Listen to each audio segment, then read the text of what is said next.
Hey, good evening. It's Pastor Matt, and just on my commute home here, and I was thinking about prayer, and I've been reading this book by Timothy Keller on prayer, and he talks about the situation where his wife was dealing with Crohn's disease, and he was actually diagnosed with thyroid cancer. And he says, his wife actually came to him and said, I want to pray with you every single night.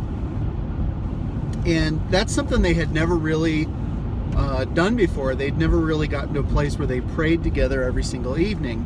And he felt like he really wanted to do that, but they just never had the discipline to do it. So it was interesting. He said, his wife brought up this idea that, what if you had a terminal disease and your doctor told you that you have to take this pill every single night or every single morning, whatever it was.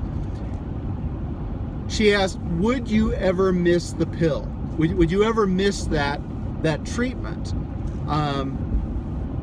No, you probably would never miss it. He said, we need to look at prayer as being just as important, just as vital to our spiritual life.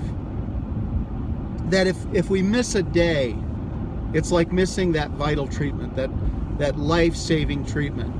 And this kind of impacted me. I thought this was really a good way of thinking about how important, how vital is that prayer time. And it convicted me. My wife and I, we struggle to have a vital prayer life together. I feel like I've grown quite a bit in my prayer life. My wife would tell you she feels the same way. But our prayer life together is an area that we just have a hard time with that. We've been trying to read a devotional book on prayer together, put out by Dennis and Barb Rainey. I forget the name of the title. I'll post that later. But just trying to develop that vital prayer life together.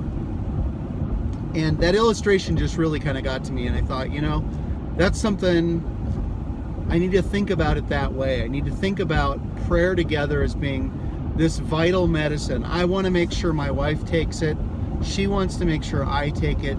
And we can't afford to miss it. And I think sometimes we think of our spiritual walk as being kind of not as concrete, maybe not as vital, not as important as things like a daily meal or taking that medicine. So anyways, thought I'd share that thought with you. Hope you're having a great night. Talk to you later.